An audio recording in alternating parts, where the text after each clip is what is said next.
సహోదరి సోదరులారా, ప్రభువైన యేసుక్రీస్తు నామములో హృదయపూర్వకంగా ముందుగా ఇంత మంచి సమయాన్ని ఇచ్చిన తండ్రైన దేవునికి ప్రభువైన క్రీస్తు ద్వారా కృతజ్ఞతాస్తుతులు చెల్లిస్తున్నానండి. అందరూ బాగున్నారండి. వాక్యం చదువుకొని ప్రార్థన చేసుకున్న తర్వాత పాఠంలోనికి వెళ్దామండి.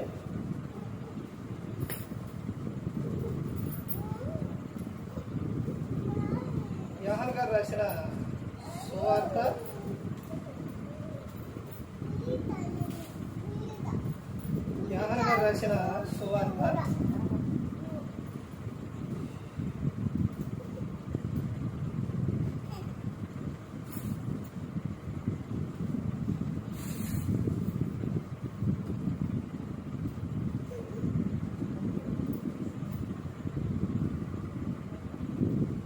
6వ అధ్యాయం 7వ అధ్యాయం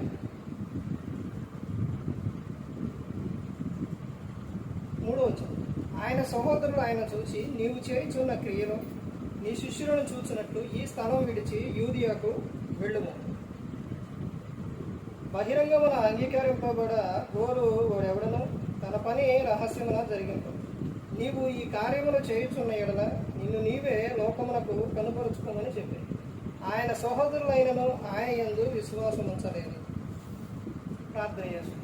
పరలోకమందున్న మా తండ్రి, పరిశుద్ర ప్రేమ గల తండ్రి, గొప్ప తండ్రి, నమ్మక అయా మీ ప్రియ కుమారుడు యేసుక్రీస్తు ప్రభువారి ద్వారా కృతజ్ఞతాస్తుతులు చెల్లిస్తున్నామని ఆయన ఈ కుడికంతట్లో మీరే నడిపించండి. వాక్యం బోధించుండగా ఈ లోక సంబంధమైన జ్ఞానంతో కాకుండా మీ జ్ఞానంతో మాట్లాడే భాగ్యం దయచేస్తారని మా ప్రభువైన యేసుక్రీస్తు నామమున వేడుకుంటున్నాం తండ్రి. ఆమేన్. ప్రభువైన యేసుక్రీస్తు నామములో హృదయపూర్వక వందనాలండి. దేవుని కుమారుడు యేసుక్రీస్తు ప్రభువారు లోకానికి వచ్చిన తర్వాత పరలోక రాజ్యం సమీపిస్తుంది కనుక మారు మనసు పొందమని ప్రకటింప మొదలుపెట్టారు. అంశం పాఠం పేరు ఏంటంటే, సేవకుడు ఉన్న చోట అక్కడ ఉన్నవారు చాలా జాగ్రత్తగా ఉన్నారు. ఇదే పాఠం పేరు. సేవకుడు ఒక చోట ఉన్నప్పుడు అక్కడ ఉన్నవారు చాలా జాగ్రత్తగా ఉన్నారు. బైబిల్ గ్రంథంలో దీని గురించి ఏమని చెప్తున్నారు, ఏం జరుగుతుంది? సేవకుడు అంటే ఎవరో తెలుసా? ఈ రోజున సేవకుడు అంటే గౌరవం లేదు, విలువ లేదు, మర్యాద లేదు, ఏదీ లేదు. సేవకుడు అంటే ఎవరు? మామూలు అందరిలాగా వ్యక్తి కాదు. సేవకుడు అంటే దేవుడు ఏర్పరచుకున్న వ్యక్తి, దేవుడు పిలుచుకున్న వ్యక్తి. నేను సేవకుడిని నా ఇష్టం వచ్చినట్టు నేను మాట్లాడతాను, సేవకుడిని నేను ఎలా పడితే అలా అంటాను అని నువ్వు అనుకుంటే అది నీకే ప్రమాదం.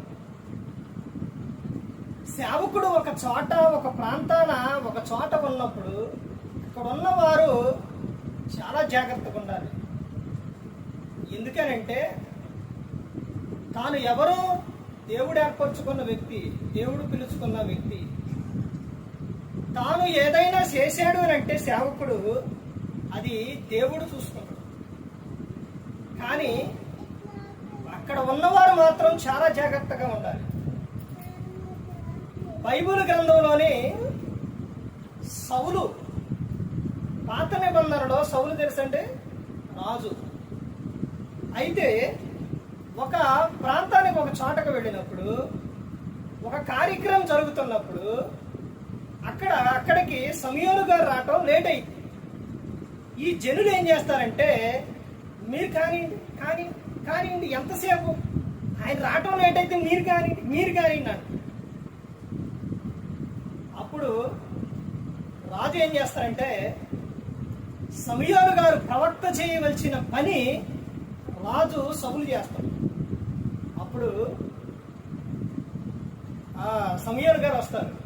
వచ్చిన తర్వాత రాజా సౌలు గారితో చెప్తారు, నువ్వు చేసింది కరెక్ట్ కాదు, అది తప్పు. నీ పని ఏంటి? నువ్వెవరివి? రాజు పని పరిపాలన చేయటం, నువ్వు అది చేయాలి. ఈ పని ఎవరు చేయాలి? నేను చేయాలి, సేవకుడు చేయాలి. కానీ నువ్వు అలా చేసావు కాబట్టి అది దేవుని విషయాల్లో అది తప్పు అన్నప్పుడు నన్ను క్షమించు వాళ్ళు అంటే అక్కడ విషయం ఏం చెప్తారంటే వాళ్ళు కానివ్వండి త్వరగా కానివ్వండి నువ్వు కానీ అంటుంటే నేను చేశాను. వాడు అన్నా సరే నువ్వు చేయకూడదు. అర్థమవుతుందండి? అక్కడ ఉన్నప్పుడు సేవకుడు అక్కడున్న వారిని గద్దిస్తున్నప్పుడు అక్కడున్న ఇంకా ఉన్న వ్యక్తులు కానివ్వండి కానీ అనకూడదు. అర్థమవుతుందండి? సేవకుడు వాళ్ళు గద్దించేది ఎందుకు? అక్కడ అల్లరి జరుగుతుంది కాబట్టి. మరి నువ్వు కానీ అంటే అది ఏంటి? సేవకుడు అంటే ఏంటి నీకు? అంటే నువ్వు అక్కడికి వచ్చినప్పుడు నీ పని ఏంటి? సేవకుని పని ఏంటి? సేవకుడు అక్కడికి వచ్చి వాక్యం చదివి ప్రార్థన చేస్తారు. అక్కడున్న వారు అల్లరి చేయొద్దని చెబుతురు. ఆ సమయాల్లో నువ్వు అక్కడ ఉన్నప్పుడు ఎలా ఉండాలి? సేవకుడు చెబుతున్నప్పుడు ఈ రోజున ఎలా మారిపోయారనంటే సేవకుడు ముందే ఆటలు, సేవకుడు ముందే ఎలా పడితే అలా మాట్లాడుకోవటం, సేవకుడు ముందే బూతులు మాట్లాడటం, సేవకుడు ముందే వాళ్ళ ప్రవర్తన ఎలా పడితే అలా మార్చుకున్నారు, ఎలా పడితే అలా చేస్తున్నారు. అది చాలా ప్రమాదం అండి. అర్థమవుతుందండి? దేవుడు పంపిస్తే వచ్చిన వ్యక్తి సేవకుడు. దేవుడు ఎల్లమన్న చోటకి వెళ్ళే వ్యక్తి సేవకుడు. చెప్పమన్నది చెప్పే వ్యక్తి సేవకుడు. సంఘములోని ఆత్మల భారం కలిగి ఉన్న ఆయన సేవకుడు. తమ ఆత్మలను కాస్తున్న ఆయన సేవకుడు. ఆ సేవకుడు ఆ పని ఆనందంగా సంతోషంగా చేయాలి కానీ దుఃఖంతో చేయకూడదండి. అలా చేస్తే అది మీకు ఆశీర్వాదంగా. ఇక్కడ చెబుతున్న విషయం ఏంటంటే చూడండి, సేవకుల గురించి చూడండి. హెబ్రీలు రాసిన పత్రిక చూడండి 13వ అధ్యాయం 17వ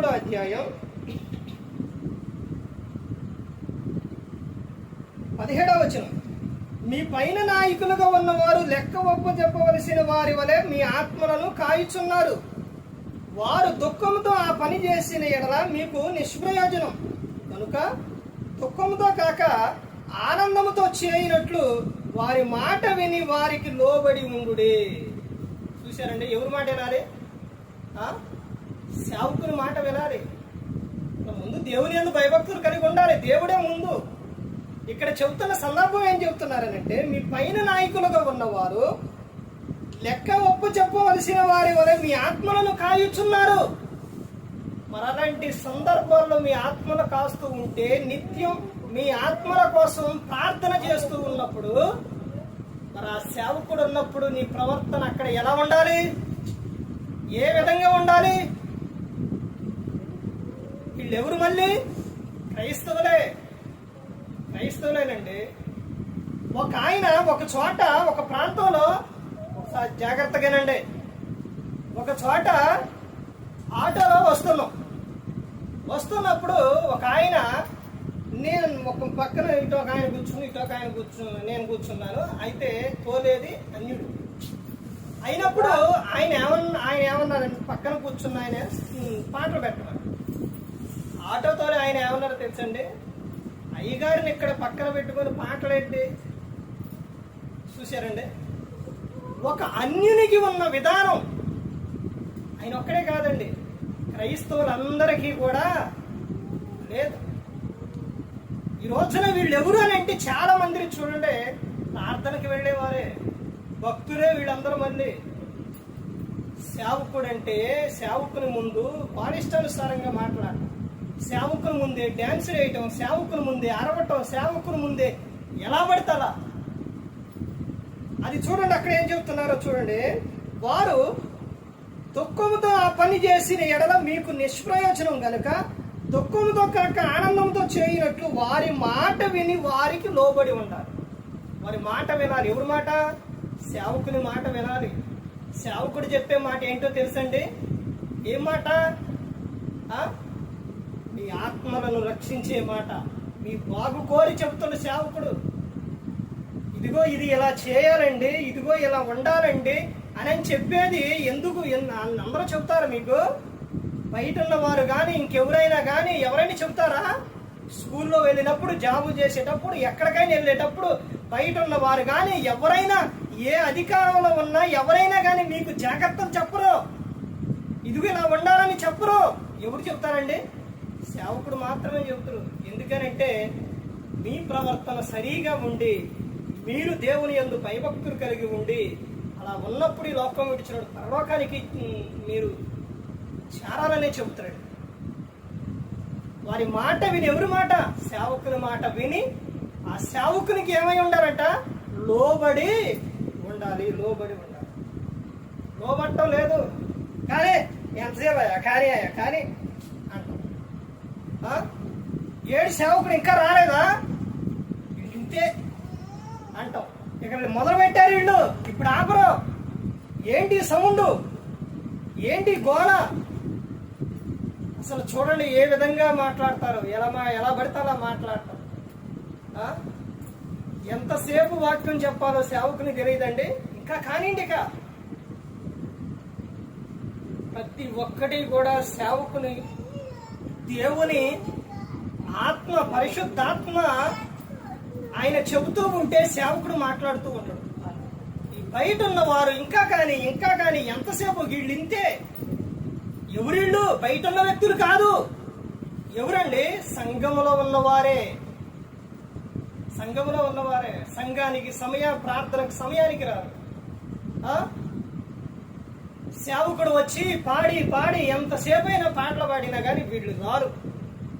మరలా వీళ్ళకి ఎక్కువసేపు వాక్యం చెప్పకూడదు, ఆరాధన ఎక్కువ వెళ్ళకూడదు, ప్రార్థన ఎక్కువ వెళ్ళకూడదు, ఏది కూడా ఎక్కువ వెళ్ళకూడదు. అసలు ఏ విధంగా మారిపోయారో చూడండి వీళ్ళు. ఇక్కడ ఏమని చెప్తున్నారు? సేవకుని మాట విని వారికి ఏమై ఉండాలి? మీరు వారికి లోబడి ఉండాలి. అలాగన నువ్వు చేయకపోతే ఏం జరుగుతుందో తెలుసండి? అలాగన చేయకపోతే నీ జీవితం ఇప్పుడు బాగుందనుకుంటున్నావు, నీ దేహంలో నిదానంగా మొదలైద్ది ఒక మార్పు. అంతగా నువ్వు తెలుసుకోకపోతే, నువ్వు గర్వంతో ఇంకా నువ్వు తెలుసుకోకపోతే నిన్ను బెడ్డెక్కిస్తావు. అర్థమవుతుందండి? అప్పుడైనా నువ్వు తెలుసుకుంటావని. ఈ రోజున నాకు ప్రాణం బాగలేదండి, నాకు అనారోగ్యంగా ఉంటుందండి, అది ఒకసారి నువ్వు చేసే పనిని బట్టి, లేకపోతే వాతావరణాన్ని బట్టి అలా వచ్చి వెళ్ళిపోతే అది వాతావరణాన్ని బట్టి, నువ్వు చేసే పనిని బట్టి. కానీ అలా నీలోనే అలాగే నిలిచిపోయింది అనుకోండి, ఆ వ్యాధి ఏదైతే ఉందో అది నీ గర్వం వల్ల తెచ్చుకున్నది. అర్థమవుతుందండి? ఇంకో విషయం ఏంటంటే దేవుడు నీకు నీ మార్పు కోసం అది పంపించాడు. ఇప్పుడుకైనా తెలుసుకోండి, నాకు వచ్చిన వ్యాధి తగ్గట్లేదండి.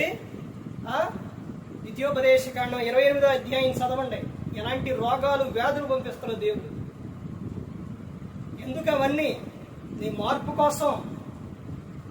నువ్వు మార్పు కోసం ఎక్కడైనా నువ్వు మారతావని ఎంత చెప్పినా కానీ ఈ రోజున వినట్లేదండి. అలా వినకపోతే అది నీకే ప్రమాదం. దేవుడు చెప్పినప్పుడు నువ్వు విని నువ్వు మనసు మార్చుకొని నీ క్రియలో, నీ ప్రవర్తన ఏవైతే ఉన్నాయో నువ్వు మార్చుకుంటే నీ జీవితం బాగుంటుంది. ఒక్కసారి నీ దేహంలో ఏదన్నా మొదలయ్యి అలా ఉంది అని అంటే అది నువ్వు నీ చేతులారా అది నువ్వే తెచ్చుకొని. ఇక అది పోవాలంటే ఇక ఆలోచించు. అది పోవాలంటే, నీ దేహంలో నుంచి అది పోవాలంటే నువ్వెన్ని హాస్పిటల్కి వెళ్ళినా ఇక అది అలాగే ఉండిపోయిద్ది. అర్థమైందండి? దేవుడు ఒక్కసారి ఏదన్నా పంపించాడంటే, ఒక్కసారి కానీ నువ్వు గర్వంతో తెచ్చుకున్నావనంటే అది చాలా ప్రమాదం. అర్థమవుతుందండి?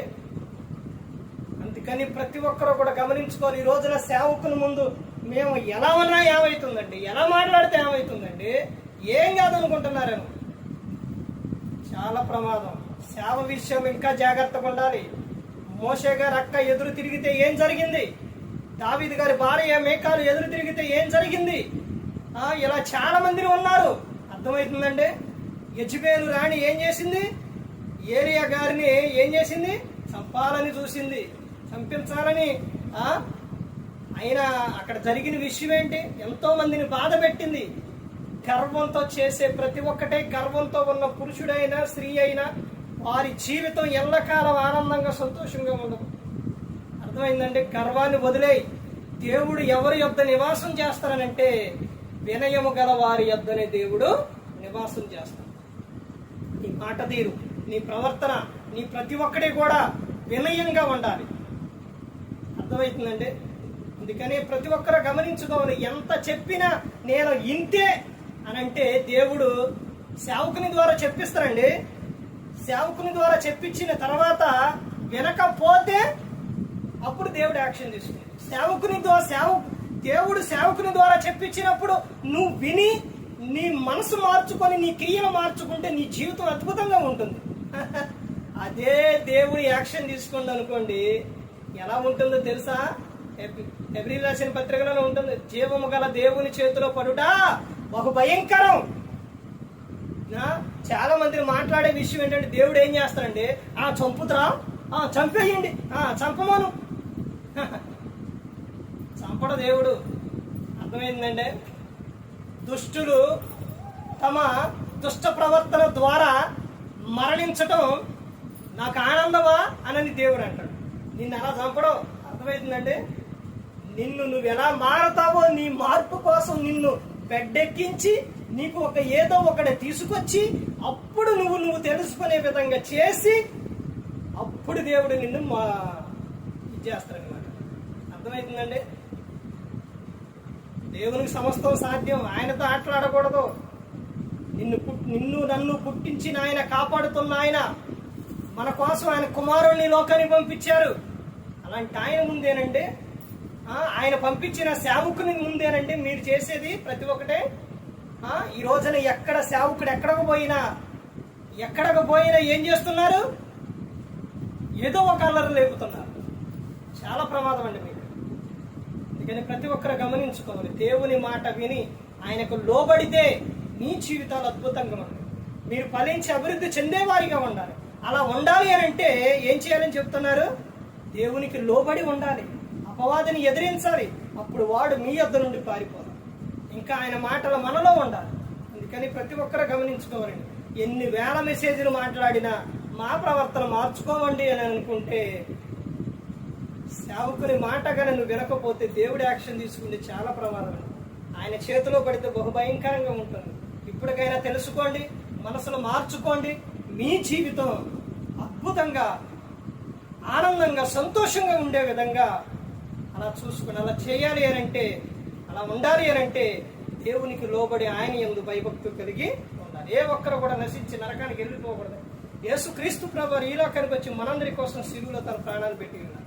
మరి ఈ విధంగా నిలబెట్టి మాట్లాడించిన తండ్రి దేవునికి కృతజ్ఞతాస్తుతులు చెల్లిస్తూ ఇంతవరకు శ్రద్ధగా ఉన్న మీకు ప్రభు పేటన హృదయపూర్వకంగా చెల్లిస్తూ ఈ మాట ముగిస్తున్న అందరికీ